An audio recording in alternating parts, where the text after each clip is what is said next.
আসসালামু আলাইকুম। AHD একাডেমিতে আপনাদেরকে স্বাগতম। আমি আবু হাসনাত। আপনাদের সাথে আলোচনা করব ফিউচার টেন্স নিয়ে।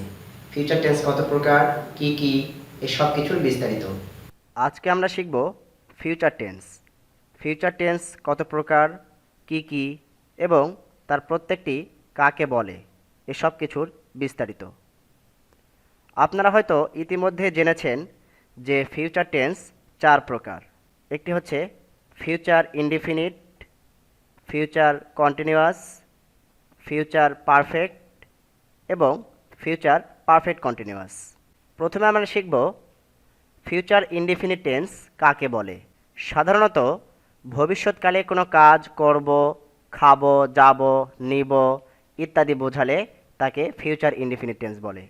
যেমন আমি ভাত খাবো, আই শ্যাল ইট রাইস। এভাবে আরও বলতে পারি আমি ঘুরতে যাব, আমি স্কুলে যাব, আমি খেলবো, আমি টিভি দেখব ইত্যাদি। অর্থাৎ ভবিষ্যৎকালে কোনো কাজ করব, খাবো, যাব, নিব ইত্যাদি বোঝালে তাকে ফিউচার ইনডিফিনিট টেন্স বলে। এটি একদম সহজ, বেশি বেশি প্র্যাকটিস করুন, সব কিছু ক্লিয়ার হয়ে যাবে।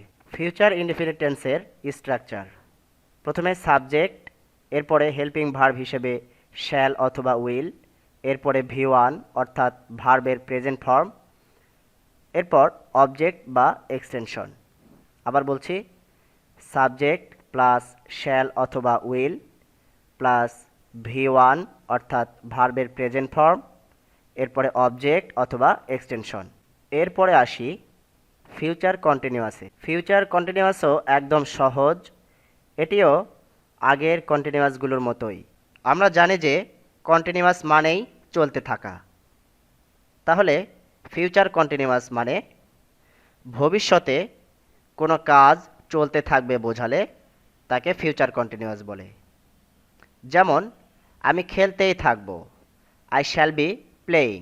আরও বলা যায় আমি পড়তেই থাকব, আমি গান গাইতেই থাকব ইত্যাদি।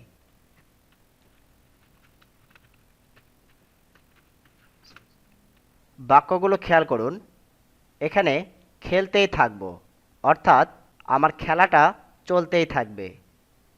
এরপরে গান গাইতেই থাকব অর্থাৎ আমার গান গাওয়াটা চলতেই থাকবে। তাহলে আমরা কি শিখলাম? ভবিষ্যৎকালে কোনো কাজ চলতে থাকবে বোঝালে ফিউচার কন্টিনিউয়াস বলে।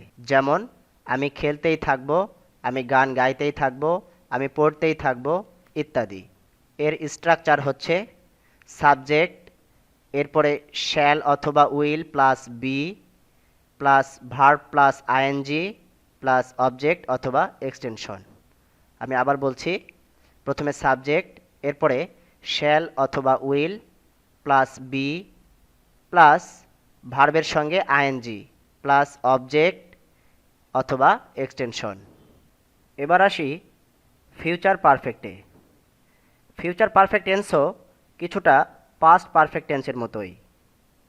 এখানেও দুইটি কাজ থাকবে এবং একটি কাজের আগে অথবা পরে আরেকটি কাজ সম্পন্ন হবে এরূপ বোঝাবে। অর্থাৎ ভবিষ্যৎকালে দুইটি কাজের মধ্যে যে কাজটি তুলনামূলকভাবে একটু আগে সম্পন্ন হবে তাকে ফিউচার পারফেক্ট টেন্স বলে। আবার বলছি, ভবিষ্যৎকালে দুইটি কাজের মধ্যে যে কাজটি তুলনামূলকভাবে একটু আগে সম্পন্ন হবে তাকে ফিউচার পারফেক্ট টেন্স বলে। যেমন বাবা আসার আগেই আমি কাজটি করে ফেলব, I shall have done the work before father will come. আবার সূর্য ওঠার পর আমি ঘুম থেকে উঠব, I shall get up from bed after the sun will have risen. এখানে খেয়াল করুন, প্রথম বাক্যে একটি কাজের আগেই আরেকটি সম্পন্ন হবে বোঝাচ্ছে। অর্থাৎ বাবা আসার আগেই আমি কাজটি করে ফেলব, তার মানে একটি কাজের আগেই আরেকটি কাজ সম্পন্ন হবে। দ্বিতীয় বাক্যে একটি কাজের পর আরেকটি কাজ সম্পন্ন হবে বোঝাচ্ছে। অর্থাৎ সূর্য ওঠার পর আমি ঘুম থেকে উঠব, তার মানে একটির পর আরেকটি সম্পন্ন হবে এমন বোঝাচ্ছে। তাহলে প্রথম বাক্যে কোন কাজটি তুলনামূলকভাবে একটু আগে সম্পন্ন হবে? রাইট, আমি কাজটি করে ফেলব এই কথাটি। এরপর দ্বিতীয় বাক্যে কোন কাজটি আগে সম্পন্ন হবে বোঝাচ্ছে। রাইট, সূর্য ওঠা এই কাজটি। কারণ এখানে বলাই হয়েছে যে সূর্য ওঠার পর আমি ঘুম থেকে উঠব, অর্থাৎ আগে সূর্য উঠবে তারপর আমি ঘুম থেকে উঠব। তাহলে আমরা কি শিখলাম? ভবিষ্যৎকালে দুইটি কাজের মধ্যে যে কাজটি তুলনামূলকভাবে একটু আগে সম্পন্ন হবে তাকে ফিউচার পারফেক্ট টেন্স বলে। ফিউচার পারফেক্টের স্ট্রাকচার: প্রথমেই সাবজেক্ট, এরপরে শ্যাল অথবা will plus have plus V3 অর্থাৎ ভার্বের পাস্ট পার্টিসিপল ফর্ম, এরপরে বিফোর, এরপর ফিউচার ইনডিফিনিট অথবা প্রেজেন্ট ইনডিফিনিট। এর স্ট্রাকচারটি আরও একভাবে হয়, যেমন প্রথমেই ফিউচার ইনডিফিনিট অথবা present indefinite plus after plus subject plus shall অথবা will plus have plus V3 বা ভার্বের পাস্ট পার্টিসিপল ফর্ম, এরপরে এক্সটেনশন। এখানেও পাস্ট পারফেক্ট টেন্সের মতোই খেয়াল রাখতে হবে যে বিফোরের আগে এবং আফটারের পরে ফিউচার পারফেক্ট টেন্স হয়, অর্থাৎ ভবিষ্যৎকালে তুলনামূলকভাবে যে কাজটি আগে সম্পন্ন হবে সে কাজটি বিফোরের আগে বসাতে হবে এবং আফটারের পরে বসাতে হবে। যেমনটি আমরা এক্সাম্পলে দেখতে পাচ্ছি যে এখানে বিফোরের আগে ফিউচার পারফেক্ট হয়েছে এবং আফটারের পরে ফিউচার পারফেক্ট হয়েছে। আশা করি বুঝতে পেরেছেন। আর একটা বিষয় মাথায় রাখবেন যে একটি যদি ফিউচার পারফেক্ট হয় তাহলে অপরটি হবে ফিউচার ইনডিফিনিট অথবা প্রেজেন্ট ইনডিফিনিট। যেমন এখানে দেখুন, বিফোরের আগে ফিউচার পারফেক্ট হয়েছে এবং বিফোরের পরে ফিউচার ইনডিফিনিট হয়েছে, অর্থাৎ সাবজেক্ট প্লাস উইল প্লাস ভার্বের প্রেজেন্ট ফর্ম, অর্থাৎ এটাকে আমরা বলছি ফিউচার ইনডিফিনিট। এরপর দ্বিতীয় বাক্যে খেয়াল করুন, আফটারের পরে ফিউচার পারফেক্ট হয়েছে এবং আফটারের আগে ফিউচার ইনডিফিনিট হয়েছে। যেমন এখানে সাবজেক্ট, এরপরে শ্যাল, এরপরে ভার্বের প্রেজেন্ট ফর্ম, তাহলে এটি হচ্ছে ফিউচার ইনডিফিনিট। তাহলে আমরা শিখলাম যে বিফোরের আগে ফিউচার পারফেক্ট হয় এবং আফটারের পরে ফিউচার পারফেক্ট হয়। আর একটি যদি ফিউচার পারফেক্ট হয় অপর বাক্যটি বা অপর অংশটি ফিউচার ইনডিফিনিট বা প্রেজেন্ট ইনডিফিনিট হয়। এবার আসি ফিউচার পারফেক্ট কন্টিনিউয়াসে। ফিউচার পারফেক্ট কন্টিনিউয়াসও দুইভাবে হয়। এটিও কিছুটা পাস্ট পারফেক্ট কন্টিনিউয়াসের মতোই। আপনি যদি পাস্ট পারফেক্ট কন্টিনিউয়াস ভালোভাবে বুঝতে পারেন তাহলে ফিউচার পারফেক্ট কন্টিনিউয়াসও ভালোভাবে বুঝতে পারবেন। পাস্ট পারফেক্ট কন্টিনিউয়াসের মতোই ফিউচার পারফেক্ট কন্টিনিউয়াসও দুইভাবে হয়। একটি ভবিষ্যৎকালে কোনো কাজ কোনো একটি সময় ধরে চলবে এরূপ বোঝালে, অথবা ভবিষ্যৎকালে দুইটি কাজের মধ্যে একটি হওয়ার আগ পর্যন্ত আরেকটি চলতে থাকবে এরূপ বোঝালে। আমি আবারও বলছি, ভবিষ্যৎকালে কোনো কাজ কোনো একটি সময় ধরে চলতে থাকবে এরূপ বোঝালে, অথবা ভবিষ্যৎকালে দুইটি কাজের মধ্যে একটি হওয়ার আগ পর্যন্ত আরেকটি চলতে থাকবে এরূপ বোঝালে তাকে ফিউচার পারফেক্ট কন্টিনিউয়াস বলে।